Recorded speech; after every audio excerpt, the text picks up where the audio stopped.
because the storm has moved inland and caused a lot of potential damage in the center part of our state, that we are going to be asking for those counties to be expanded and included there. But for now, we have approval for Charlotte, Collier, DeSoto, Hardy, Hillsborough, Lee, Manatee, Pinellas, and Sarasota.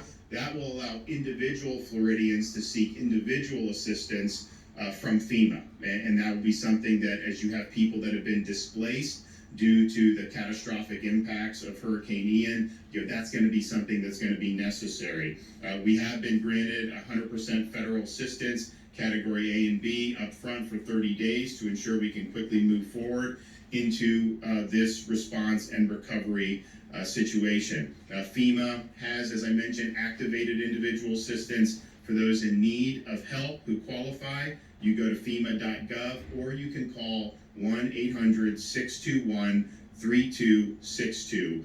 Make sure you take a picture of the water line in your home, because if you can show that, we're able to get assistance to you faster. As people have emerged this morning, particularly in the areas that were hard hit, just understand this is still a hazardous situation. Those folks that were in there in the wee hours of the morning were taking big risks as first responders navigating this. You have power lines that are down, you have trees that are down, you have a lot of hazards right now.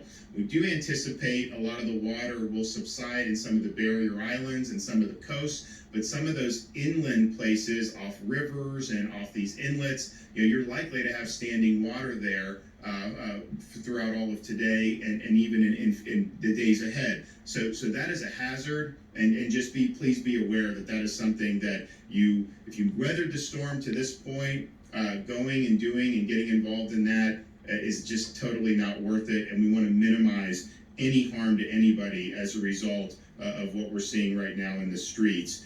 We have had 26 states provide support. We really appreciate that. It's going to be put to use. This is, I don't think we've ever seen an effort mobilized for this many rescues this quickly, but we appreciate it, and we will make good use of it.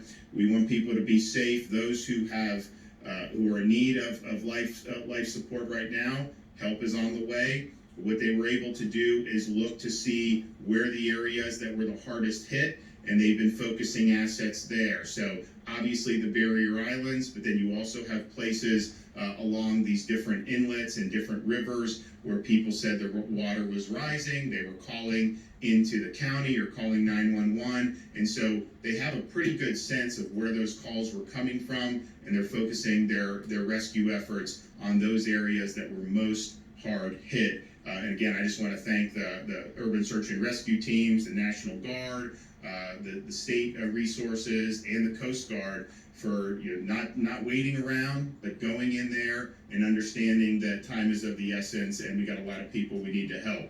For those looking to help, people say, what can we do? Well, the First Lady is spearheading our efforts with Volunteer Florida to activate the Florida Disaster Fund, where people can donate. It's much better to donate financially rather than sending items. We've got a lot of items, and that resources, financial resources, can really help people get their unique needs met. We have everything we need in terms of supply, but if you go to floridadisasterfund.org or text disaster to 20222, you can provide some much appreciated assistance. And if you want to volunteer, you have official volunteer portal at www.volunteerflorida.org to find volunteer opportunities.